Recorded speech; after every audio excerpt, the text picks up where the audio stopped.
Hello guys, सो हम work and energy chapter में थे, जो कि चैप्टर नंबर 8 है एच सी वर्मा बुक से, वॉल्यूम 1 फिजिक्स। और पिछले लेक्चर में हमने स्टार्ट किया था ये वर्क एंड एनर्जी चैप्टर, जिसमें मैंने बहुत ही अच्छे अच्छे कॉन्सेप्ट्स डिस्कस करे थे। जिसमें मैंने सबसे पहले स्टार्ट किया था काइनेटिक एनर्जी से, that what is kinetic energy. फिर हम मूव किए थे वर्क की तरफ, और वर्क डन हमने देखा था डिफरेंट केसेस के लिए, ठीक है।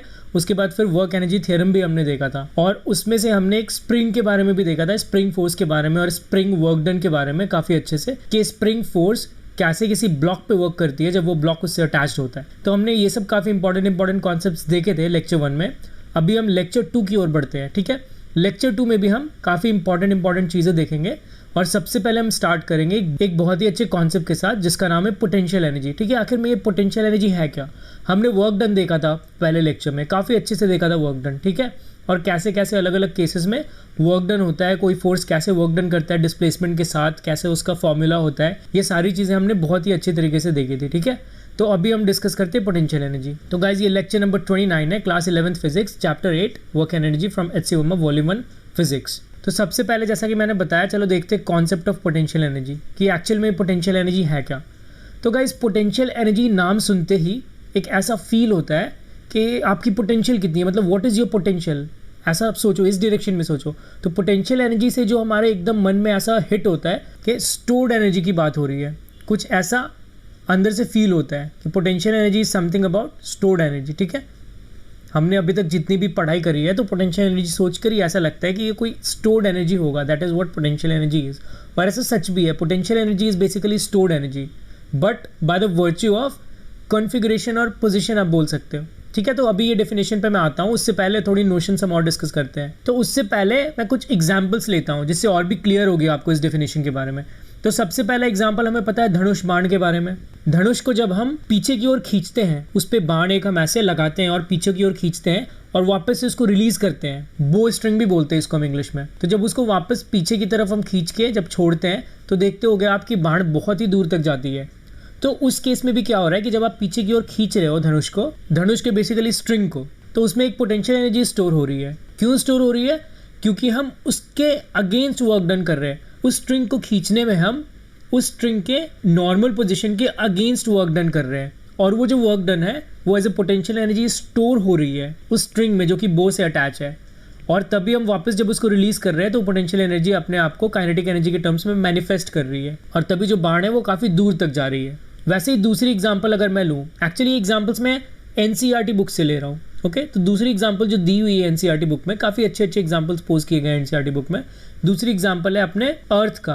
अर्थ इन टर्म्स ऑफ आप बोल सकते हो अर्थक्वेक के टर्म्स में। इसने क्या बताया है एनसीईआरटी बुक में कि हमारे अर्थ पे बहुत सारे डिसकंटिन्यूटीज हैं, डिसलोकेशंस हैं, जिनको हम फॉल्ट लाइन्स भी बोलते हैं। अर्थ क्रस्ट पे बेसिकली अगर मैं बात करूँ, ठीक है, अर्थ क्रस्ट पे बहुत सारे डिसलोकेशंस, डिसकंटिन्यूटीज हैं, जिनको हम फॉल्ट लाइन्स बोलते हैं। और ये फॉल्ट लाइन्स काफ़ी अमाउंट में पोटेंशियल एनर्जी पोजेस करता है, लार्ज अमाउंट में पोटेंशियल एनर्जी पोजेस करता है। और अर्थक्वेक तब रिजल्ट होता है जब ये फॉल्ट लाइन्स अपने को रीएडजस्ट करता है। मतलब देखो, सबसे पहले अर्थ के क्रस्ट पे काफ़ी डिसकंटिन्यूटीज हैं, जिन्हें हम फॉल्ट लाइन्स कहते हैं।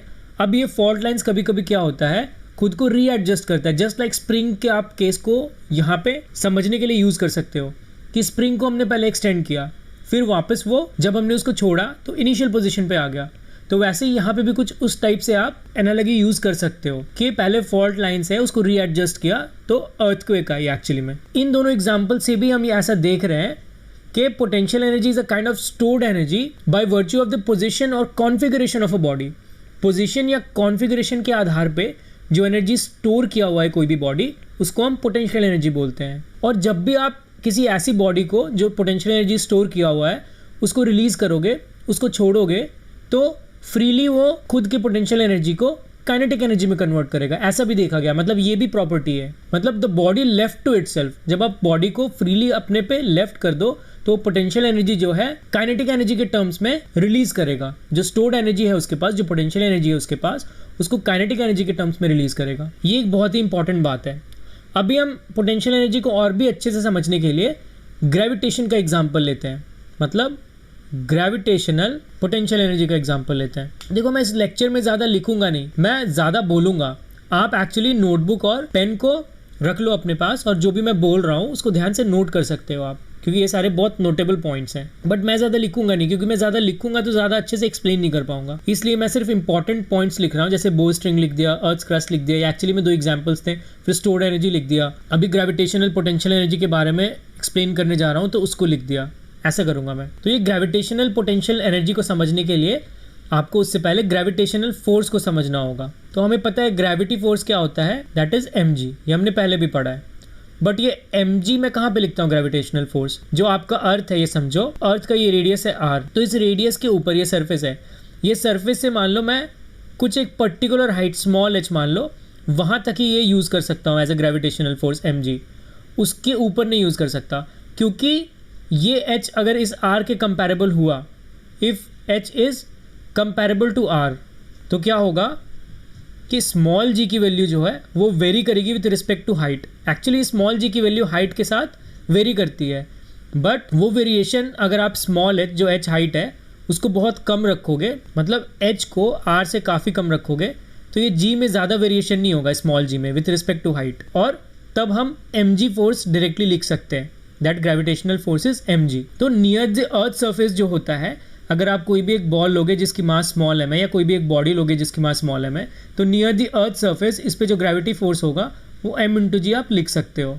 और ये जो स्मॉल h है जहाँ पे हम ये ग्रेविटी फोर्स लिख रहे हैं mg को, वो स्मॉल h बहुत ही स्मॉल है। किसके कंपैरिजन में, रेडियस ऑफ अर्थ के कंपैरिजन में, ताकि जो वेरिएशन इन g आएगा उतनी स्मॉल हाइट पे उसको हम नेग्लेक्ट कर सकते हैं। और अभी आगे के डिस्कशंस में देखो, जो ऊपर की डायरेक्शन है उसको मैं पॉजिटिव लेने वाला हूँ, नीचे की डायरेक्शन को नेगेटिव लेने वाला हूँ, ऐसा मैं फॉलो करने वाला हूँ। हो सकता है कोई डिफरेंट फॉलो करे, तो इसलिए मैं पहले ही बता दिया कि पॉजिटिव में क्या ले रहा हूँ, नेगेटिव में क्या ले रहा हूँ। तो अभी मैं क्या कर रहा हूँ, ये जो हमारे पास बॉल है स्मॉल मास m की, उसको मैं अर्थ के ऊपर लेके जा रहा हूँ, मतलब अर्थ के अगेंस्ट लेकर जा रहा हूँ, अर्थ के ग्रेविटी फोर्स के अगेंस्ट लेकर जा रहा हूँ। अभी मैंने बताया कि ग्रेविटी फोर्स किधर लग रहा है, जो आप मास m को के बॉल को यहाँ पे ऐसे रखोगे अर्थ पे, तो उस पे अर्थ के सेंटर के टुवर्ड्स लगता है ग्रेविटी, ये पहले भी मैंने पढ़ा है। तो अर्थ के सेंटर के टुवर्ड्स mg लगता है, और अर्थ रोटेट कर रहा है तो वो एग्जैक्टली टुवर्ड्स द सेंटर नहीं होगा, वो भी मैंने बताया था, बिकॉज ऑफ सेंट्रीफ्यूगल फोर्स। तो वो सब चीज़ें आप फिर से देखना, सर्कुलर मोशन में बताया था मैंने। तो अभी ये जो स्मॉल m मास है उस पे mg लगेगी towards the centre of the earth. तो अगर आप इस बॉल को अर्थ के सरफेस से स्मॉल हाइट h ऊपर लेकर जाओगे, तो आपको इस फोर्स के अगेंस्ट वर्क डन करना पड़ेगा, तभी तो ये जा पाएगा ऊपर, क्योंकि इसकी टेंडेंसी नीचे जाने की है। इस पे जो नेट फोर्स लग रहा है वो नीचे की ओर लग रहा है, towards the centre of the अर्थ लग रहा है mg, बट आप उसको फिर भी ऊपर ले जाने की कोशिश कर रहे हो, स्मॉल हाइट h ऊपर। और ये स्मॉल हाइट ऐसा है कि जहाँ पे स्मॉल g की वेरिएशन ज़्यादा ना हो, क्योंकि स्मॉल g हाइट के साथ वेरी करती है, तो आपको हाइट उतना ही रखना है जिसमें कि स्मॉल g की वैल्यू ज़्यादा वेरी ना हो। तो आप अगेंस्ट दिस फोर्स लेकर जा रहे हो इस बॉल को, तो आपको कितना वर्क डन करना पड़ेगा। देखो नीचे जो है वो mg लगेगा, बट आप डिस्प्लेसमेंट ऊपर के डायरेक्शन में कर रहे हो, तो force is negative but displacement is positive. तो वर्क डन आप कैसे लिखोगे, that is minus of mgh लिखोगे। ऑब्वियस है ये, क्योंकि mg जो है वो नेगेटिव है, नीचे की डायरेक्शन मैंने नेगेटिव ली है, बट हाइट ऊपर है, डिस्प्लेसमेंट ऊपर कर रहे हो, तो h पॉजिटिव है, तो वर्क डन जो है माइनस mgh है। अभी आप ये वर्क डन कर रहे हो अगेंस्ट द ग्रेविटी, ये दिखा रहा है ये जो नेगेटिव साइन है कि you are doing work on this ball of small mass m against the gravity. और ऐसा करने से क्या हो रहा है कि उस बॉल ऑफ मास m पे एक एनर्जी स्टोर हो रही है, जैसे जैसे आप उसको ऊपर लेकर जा रहे हो। और ये जो स्टोर्ड एनर्जी है इसको ही हम बोलते हैं ग्रेविटेशनल पोटेंशियल एनर्जी, मतलब पोटेंशियल एनर्जी बोलते हैं। और इस केस में क्योंकि आप ग्रेविटी के अगेंस्ट वर्क डन कर रहे हो, तो इसलिए मैं इसको बोलता हूँ ग्रेविटेशनल पोटेंशियल एनर्जी। मतलब इसको ऐसा कहते हैं कि this ball is now having gravitational potential energy at a height small h from the surface of the earth and that h is not bigger to disturb the value of small g। तो ये सब चीज़ें आप समझना, क्योंकि question में ये direct लिखा होगा, आपको समझ नहीं आएगा तो गलतियाँ हो सकती है। तो ये है बहुत ही ईजी सी पॉइंट, सिंपल सी पॉइंट, बट इसको समझना बहुत ही अच्छी चीज़ है, ठीक है। तो ये जो वर्क हमने किया अगेंस्ट द ग्रेविटी, वो पोटेंशियल एनर्जी के फॉर्म में स्टोर्ड है उस बॉल पे, जो कि बॉल स्मॉल हाइट h पे है from the surface of the earth. तो अगर मैं इस ग्रेविटेशनल पोटेंशियल एनर्जी को as a function of small h लिखूँ, जहाँ पे h जो है बहुत छोटा है रेडियस ऑफ अर्थ से, ऐसा केस में, तो इसको मैं क्या बोल रहा हूँ, mgh बोल रहा हूँ। यहाँ पे मैं पॉजिटिव mgh लिखा हूँ, क्यों, क्योंकि ये पोटेंशियल एनर्जी में लिख रहा हूँ, ग्रेविटेशनल पोटेंशियल एनर्जी। जो वर्क डन किया था वो नेगेटिव था, और वो वर्क डन जो था वो as a potential energy store हुआ उस बॉल में। चलो अभी मैं आगे बताता हूँ आपको और भी अच्छे से, ठीक है। बट यहाँ से एक अंदाज़ा लगाना कि वर्क और पोटेंशियल एनर्जी का कुछ एक नेगेटिव का रोल वहाँ पे प्ले हो रहा है। उसको मैंने माइनस mgh लिखा था, यहाँ पे प्लस mgh लिखा है, तो कुछ एक नेगेटिव का रोल है यहाँ पे। उसका मतलब ये है कि जो पोटेंशियल एनर्जी है that is basically the negative of work done. Negative of work done है ये पोटेंशियल एनर्जी, ये बोल रहा हूँ मैं। और यहाँ पे वर्क डन कौन कर रहा है? बेसिकली ग्रेविटेशनल फोर्स कर रहा है, जैसे कि मैंने देखा। तो उसके नेगेटिव है अपना ये ग्रेविटेशनल पोटेंशियल एनर्जी। और समझो कि ये जो h है यहाँ पे, स्मॉल हाइट h जो मैं बोला, वो अगर आप वेरिएबल कंसिडर करोगे और तब इसकी डिफ्रेंशिएशन करोगे dvh अपॉन dh, मतलब विथ रिस्पेक्ट टू h, तो ये क्या होगा? mg होगा अपने पास। बट अपने पास जो फोर्स आया था, जो ग्रेविटेशनल फोर्स उस बॉल पे लग रही थी, वो किधर लग रही थी? मैंने बताया था ऊपर मैंने पॉजिटिव लिया है, नीचे मैंने नेगेटिव लिया है। तो ग्रेविटेशनल फोर्स माइनस mg लग रही थी। तो फोर्स को मैं यहाँ से क्या लिख सकता हूँ? Force is basically minus of dvh upon dh लिख सकता हूँ मैं, क्योंकि इसको माइनस लगाऊंगा तभी ये mg जो है वो माइनस mg होगा। तो यहाँ से कुछ क्लियर हो रहा होगा आपको। यहाँ से क्या क्लियर हो रहा है कि f जो है we can write it as minus of dvx upon dx, ऐसा। And this vx is what? Potential energy. x is what? Displacement. और जब आप नेगेटिव ऑफ डिफरेंशिएशन करोगे potential energy with respect to that displacement, जिसका function है potential energy, तो आपको force मिल जाएगी। तो यहाँ पे हमने वही चीज़ देखा। अभी आप जब इस बॉल को उस हाइट स्मॉल h जो है उससे रिलीज कर दोगे, तो सरफेस ऑफ द अर्थ पे आके उसकी वेलोसिटी क्या होगी? तो ये हम काइनेमेटिक्स से निकाल सकते हैं using v square minus of u square is equal to 2gh। इससे निकाल सकते हैं हम। इससे कैसे निकलेगा? इनिशियल वेलोसिटी 0 है और जो एक्सेलरेशन है that is minus of g। तो जो h है वो भी बेसिकली माइनस ऑफ h है, क्योंकि वो भी मैं नेगेटिव डायरेक्शन में ले रहा हूँ। नेगेटिव डायरेक्शन में डिस्प्लेसमेंट हो रही है, तो h is also minus h and acceleration is also minus g and u is 0। तो यहाँ से v square is equal to minus of 2g and minus of h, that is nothing but plus of 2gh। तो जो v आएगा यहाँ से, जो final velocity अर्थ के सरफेस पे होगा, वो अंडर रूट ऑफ 2gh आ जाएगा अपने पास, दिस वन। तो यहाँ से भी हम ऐसा मैनिफेस्ट कर सकते हैं, ऐसा समझ सकते हैं कि eight a height small h पे इस बॉल की पोटेंशियल एनर्जी कितनी थी? mgh थी। और जब उस बॉल को हमने रिलीज़ किया, वहाँ से छोड़ दिया, तो अर्थ के सरफेस पे आकर उसकी काइनेटिक एनर्जी जो है या वेलोसिटी जो है 2gh हो गया। तो काइनेटिक एनर्जी आपको लिखना होगा तो कितना लिखोगे? Half mv square, that is 2gh। Again देखो ये mgh हुआ। तो सारा ही पोटेंशियल एनर्जी जो है अर्थ के सरफेस पे काइनेटिक एनर्जी में कन्वर्ट हो गया। यहाँ से ये हमें पता लग रहा है। और तभी इस रिलेशन को देखो मैं ऐसे भी लिख सकता हूँ, v square basically is equal to 2gh। दोनों की तरफ हाफ इंटू m से मल्टीप्लाई करोगे आप, तो हाफ mv स्क्वायर इधर होगा और इधर mgh हो जाएगा। ऐसा कुछ ऐसा रिलेशन आएगा अपने पास।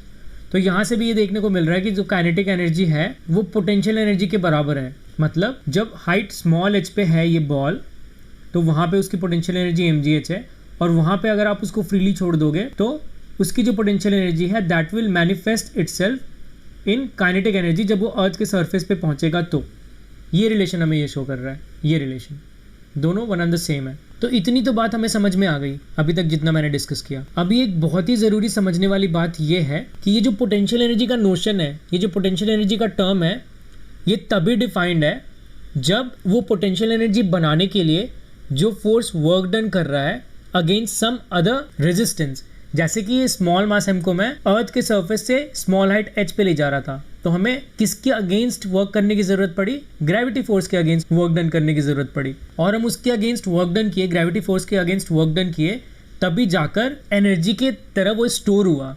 जो हमने वर्क डन किया against the gravity force, that is basically getting stored as a form of stored energy, जिसको हम पोटेंशियल एनर्जी बोलते हैं। तो ये बेसिकली एक कंप्लीट नोशन है पोटेंशियल एनर्जी का, कि आपको किसी फोर्स के अगेंस्ट वर्क डन करना पड़ेगा, और वो जो वर्क डन किया आपने किसी फोर्स के अगेंस्ट, वो बेसिकली स्टोर्ड होगा in terms of stored energy, and that stored energy is known as the potential energy. तो ये आपको एक कंप्लीट पिक्चर समझना बहुत ही जरूरी है। तो जैसा कि मैंने रिलेशन अभी दिखाया था कि इस समझ से, मतलब अभी तक के समझ से, मैं fx को जो है वो minus of dv upon dx लिख सकता हूँ। v is a function of x basically, ये मैंने यहाँ भी दिखाया आपको, यहाँ भी समझाया। fx basically that is equals to negative of dvx upon dx, ये मैंने यहाँ भी समझाया। तो इसको मैं मैथमेटिकली फिर से यूज़ करने के लिए यहाँ पे लिख रहा हूँ। अभी ये dx को आप लेफ्ट लोगे तो fx dx जो होगा that is equals to minus of dvx होगा। और इसको जब आप इंटीग्रेट करोगे फ्रॉम से initial xi to some xf, और उतने में जो इनिशियल पोटेंशियल एनर्जी है vi है, फाइनल पोटेंशियल एनर्जी vf। तो यहाँ से इसको मैं vi माइनस ऑफ vf लिख सकता हूँ, क्योंकि एक नेगेटिव साइन भी है अपने पास। और ये अपना क्या है? ये बेसिकली वर्क डन है। तो work done is basically vi minus of vf। ऐसा मिला हमें। तो ये हमें ये बेसिकली दर्शा रहा है कि जो वर्क डन है एक पर्टिकुलर फोर्स के काइंड का, मतलब work done by a force of a particular kind, जो कि यहाँ पे कंजर्वेटिव फोर्स भी जिसको बोलते हैं, ये बहुत ही इंपॉर्टेंट टर्म है कंजर्वेटिव फोर्स। तो ये कंजर्वेटिव फोर्स के कारण जो वर्क डन है that is only dependent upon the initial and the final points. जैसा कि आपको इस रिलेशन से दिख रहा है, ये आप वर्क डन है किसी एक पर्टिकुलर फोर्स का और वो सिर्फ V I minus V F मतलब इनिशियल पॉइंट और फाइनल पॉइंट की पोटेंशियल एनर्जीज पे डिपेंड कर रहा है, मतलब सिर्फ इनिशियल और फाइनल पॉइंट्स पे डिपेंड कर रहा है। तो ऐसे फोर्स को हम कंजर्वेटिव फोर्स बोलते हैं और वही यहाँ पे फोर्स है जो वर्क डन कर रहा है। तो ग्रेविटी फोर्स क्या है यहाँ पे? कंजर्वेटिव फोर्स है, क्योंकि यहाँ पे हम ग्रेविटी फोर्स के वर्क डन की बात कर रहे थे। तो हमने पाया कि gravity force is a kind of conservative force. और कंजर्वेटिव फोर्स होता क्या है? जिसकी वर्क डन सिर्फ इनिशियल और फाइनल पॉइंट्स पे डिपेंड है, पाथ पे डिपेंडेंट नहीं है, सिर्फ इनिशियल और फाइनल पोजीशंस पे डिपेंडेंट है, पॉइंट्स पे डिपेंडेंट है। इसका अंदाजा आप ऐसे भी लगा सकते हो कि एक इंक्लाइंड प्लेन वाले सवाल हमने पहले भी बहुत सारे किए हैं। तो सपोज करो कि इंक्लाइंड प्लेन के ऊपर में एक हमारी ब्लॉक रखी हुई है स्मॉल मास m की, और उसको पॉइंट ए से बिल्कुल एंड पॉइंट नीचे ऐसे बी पॉइंट पे जाना है, उसको मैं ओ कंसिडर कर लेता हूँ, और ये जो ए ओ हाइट है अपने पास उसको स्मॉल एच कंसिडर कर लेता हूँ। तो इस स्मॉल मास m को आप किसी भी पाथ से भेजो, इस पाथ से भेजो, इस पाथ से भेजो, ये मैंने पहले लेक्चर में भी डिस्कस किया है, इस पाथ से भेजो, किसी भी पाथ से आप इसको भेजो, या ऐसे जिगजैग पाथ में ऐसे भेजो, यहाँ पे ऐसे करके ऐसे कोई सा भी पाथ में भेजो। तो अगर वो ए से बी पॉइंट पे आ रहा है, तो क्योंकि ए और बी पॉइंट फिक्स्ड है, मतलब इनिशियल पॉइंट और फाइनल पॉइंट्स फिक्स्ड है, तो जो ग्रेविटी के कारण वर्क डन होगा वो इन सारे ही पाथ पे सेम होगा। आप कोई भी पाथ तय करो, जो ग्रेविटी फोर्स के कारण वर्क डन होगा वो अपना प्लस ऑफ mgh ही होगा।